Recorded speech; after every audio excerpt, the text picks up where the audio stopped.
Nandito po tayo sa Roxas Market Avenue po sa Davao City. Makikita niyo po yung mga poste, may mga pula na nakatali.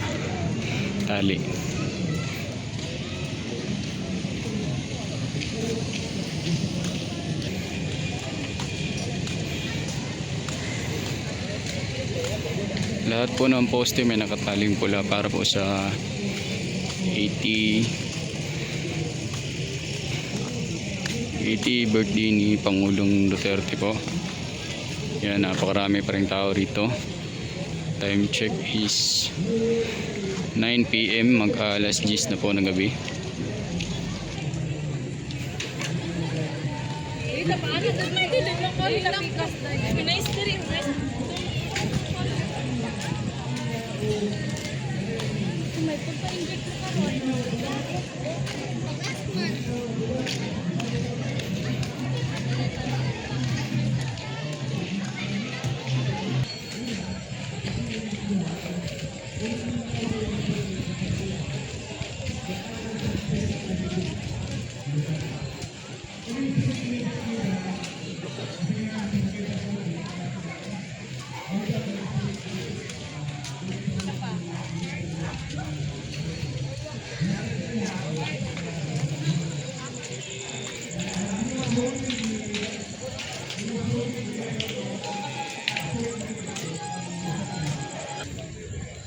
So nakikita nyo po, walang mga vendors po ngayon sa Roxas marahil sa big event na ginanap dito po.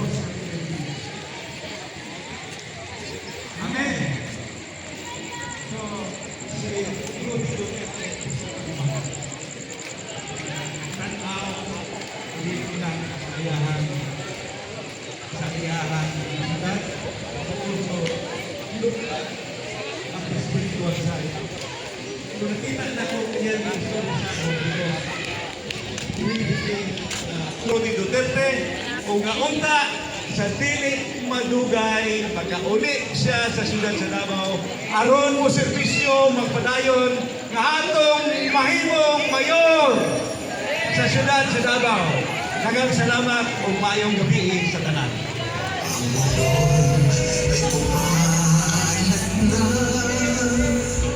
Daghang salamat Congressman Sig Ugab sa tanan.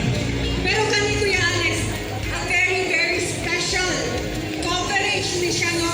Itapok ni ng mga videos sa mga events nagkakihimo in different places sa Philippines o sa laing nasod. So gusto pa ninyo makita? Okay, palakpakan nato! Ladies and gentlemen, the Filipino people.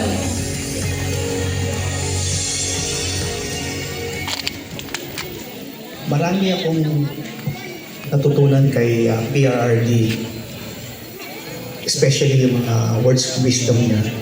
Ang hindi ko makalimutan doon yung palaging binabanggit niya about destiny. Na, in fact, sinabi niya to, di ba, when he became the president of the country, yung sabi niya, it's his destiny to lead the country. And in short of saying, sabi niya, whatever you do, whatever best effort yung ginagawa mo, basta if it's your destiny.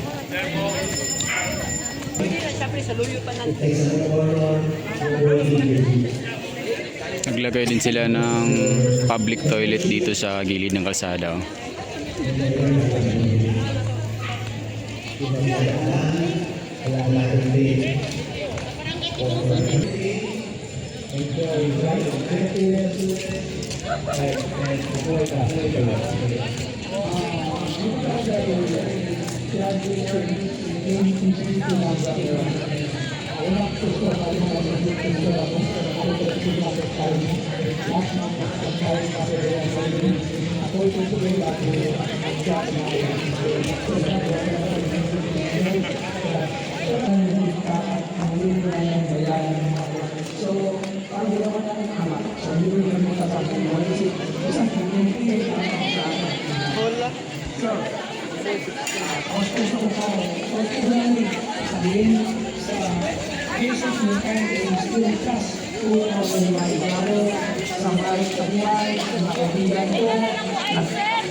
maligayang arawan kayo sa inyo. Pag-ibo o wag-tempo, sana maging binagasta at maging kaibigan ng inyong katawan para marami kaming taon na darating sa'yo na arawan. Happy birthday, sir. So, okay. Maraming salamat, sir. Husband, many things would like to experience but only because you are not sensible person and outside it. But because you need so much to realize. Ridiculous had become an icon as the very welcome for all life children. No longer faith and security, save for the Indian Army with much strong prestige for your research. We of knowledge is really spoken about. The definitely already personal experience of ordinary living with you as a leader. From your time as a leader, powers were aspiring to president and yet spirit to fight for the Filipino people. If you push the way, boldly calling out the government leader with corruption, despite the risk of one. Sir, it has been my greatest honor to be part of the Team PR this Angel. Happiest birthday to the most humble and the most selfless human being I ever known. I wish you good health and love today and for the rest of your life. We love you. One thing na nina-admire ko sa Iyaha is, basta tao ka niya, he always cares for you. He always cares for your welfare. O sa mga sitwasyon nga nagkalisod ka, ihadyo kang tabangan, o always siya sa real. Yun man lang lagi niya sige nakain. Siguro yun yung secret niya for long life. Sir, you know that sa ilan ako atong age sa imuha, I'm always here for you, and message ko sa imuha is always ako lagi na ingon na good health permanente, o be strong sa trials na imuhang ginaagian karon. We always pray na makaya nimo and you can surpass this trial, sir, and we are waiting for you here in Davao. We are always here for you, sir. Why not daw sa imo, Mayor?